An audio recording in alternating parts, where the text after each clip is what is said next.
안녕하십니까? EPI 어드바이저입니다. 이번 2부에서는 현재 겪고 있는 시장의 어떤 심리적인 요인과 이후에 겪게 될 시장의 실제적인 요인 두 가지로 크게 나눠서 설명을 드리고자 합니다. 첫 번째, 심리적인 요인에 관련돼서 설명을 드리겠습니다.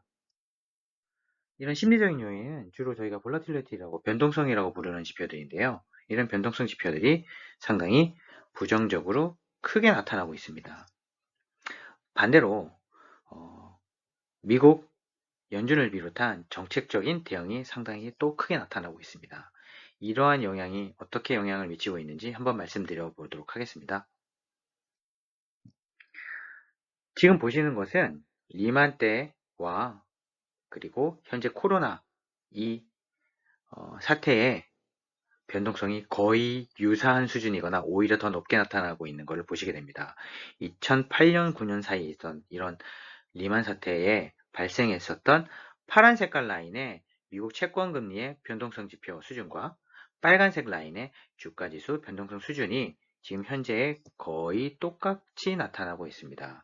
그때만큼이나 시장의 투자 심리는 상당히 얼어붙어 있는 상황이라고 볼 수 있을 것 같습니다. 이러한 영향에 따라서 실질적으로 미 연준은 레포마켓에 들어가서 직접적으로 채권에 그리고 자금 시장의 유동성을 급격하게 공급을 하고 있습니다.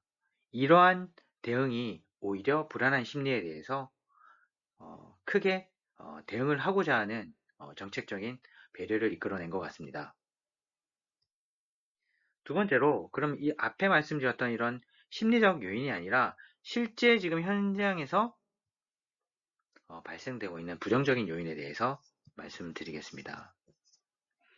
실제 지금 저희가 관심이 있는 것은 이런 부정적인 영향이 상당히 크게 나타나고 있는데, 이런 부정적인 영향이 만약에 진짜로 이러한 영향을 줘서 이런 형태로 바뀔 수 있다고 한다면 이번 시장은 또 리커버 랠리에 대해서 기대를 가질 수도 있겠습니다.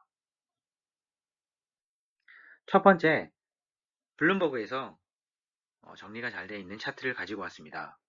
이런 코로나 바이러스가 언제가 픽이고 픽이 과연 올 수 있느냐에 대한 정리인데요.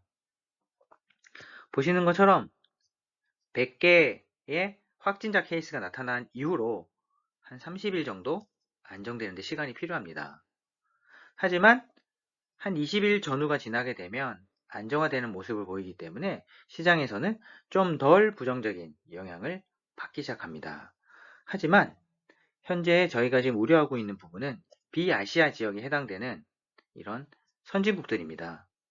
이런 선진국들은 아직 시기가 좀 남은 것 같습니다.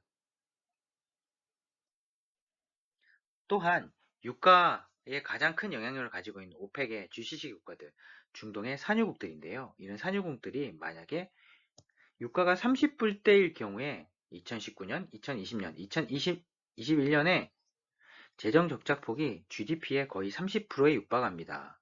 사우디아라비아 역시 15%에 육박하고 있고요. 그런데 만약에 이게 20불대다 라고 한다면 이 영향폭이 더 급격하게 나타나게 될 것 같습니다. 즉, 이런 중동 국가들 입장에서도 지금은 상당히 어려운 상황이 되겠습니다. 마지막으로 현재의 트럼프 미국 정부가 속한 사항을 보시게 되면 저희가 향후에 이들이 어떻게 행동할 수 있을 것인지에 대해서 짐작할 수 있게 됩니다. 이런 흰 색깔 라인이 트럼프 공화당의 지지율입니다. 즉 50%를 지금 하회했습니다. 즉 이번에 코로나 바이러스 사태, 유가 사태에 적극적으로 대응하는 재정 정책을 내놓지 못하게 되면 이번 선거에서 패하고 트럼프는 대통령의 권좌에서 내려와야 됩니다. 즉 이번 트럼프 정부는 최선을 다해서 대응할 가능성이 높아졌습니다.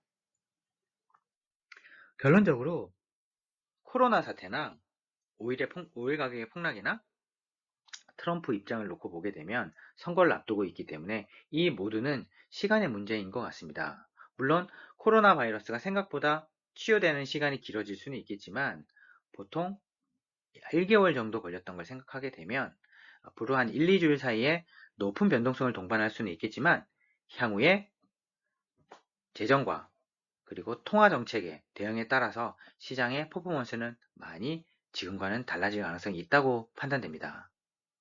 감사합니다.